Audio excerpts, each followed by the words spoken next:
تو پھر کیوں ہر ایک کنٹری، ہر ایک سپر پاور اس چھوٹے سے خطے کے پیچھے پڑا ہوا ہے؟ کیا افغانستان دنیا کا سب سے بڑا سپر پاور کنٹری بن پائے گا یا پھر اس ورلڈ میپ سے ہی مٹ جائے گا؟ افغانستان کے پاس کون سا ایسا سیکرٹ ویپن ہے کہ جس کی بدولت ہر ایک سپر پاور کنٹری کو اس ملک سے دم دبا کر بھاگنا پڑا؟ تو پھر کیوں ہر ایک کنٹری، ہر ایک سپر پاور اس چھوٹے سے خطے کے پیچھے پڑا ہوا ہے؟ اب ویسے تو اس کوسچن کے آنسر کے لیے ہر ایک کنٹری کا اپنا پوائنٹ آف ویو ہے۔ اب یو ایس اے کی سٹیٹمنٹ کے according U S A Afghanistan میں آیا القاعدہ سے لڑنے کے لیے، دہشت گردی کو ختم کرنے کے لیے، کیونکہ القاعدہ کے دہشت گردوں نے 11 سپتمبر 2001 کو 9/11 کا پری پلانڈ منصوبہ سر انجام دیا۔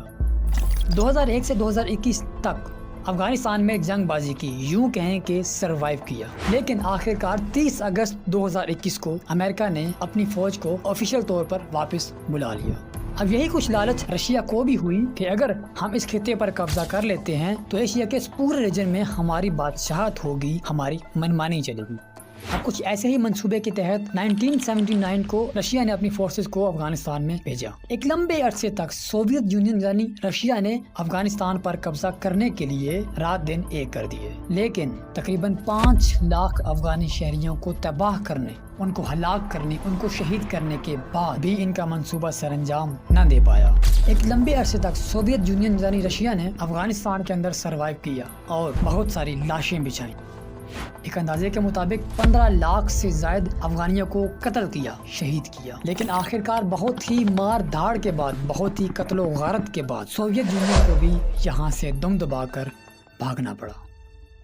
اب کچھ ایسے ہی 300 BC یعنی 300 سال قبل مسیح الیگزینڈر دی گریٹ نے یہی سوچ کر افغانستان پر حملہ کر دیا اور افغانستان کو ایک چھوٹے سے دور کے لیے قبضے میں لے لیا، لیکن کچھ ہی عرصے کے بعد افغانستان کے شہریوں نے، افغانستان کی فوج نے خود کو دوبارہ سے آزاد کروا لی۔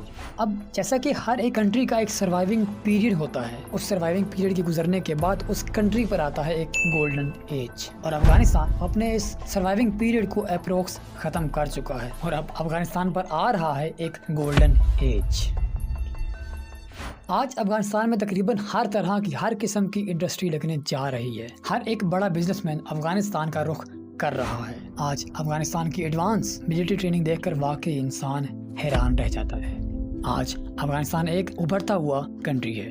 افغانستان کے لیڈرز، پرائم منسٹرز بغیر کسی لالچ کے افغانستان کو دن دگنی اور رات چگنی ترقی کی راہ پر لا رہے ہیں۔ واقعی افغانستان نے آزاد ہونے کے لیے بہت ہی سروائیو کیا، اپنے عظیم بلند و بالا پہاڑیوں سے لے کر اپنی دلکش اور خوبصورت وادیوں تک افغانستان واقعی میں خوبصورتی سے لبریز ہے۔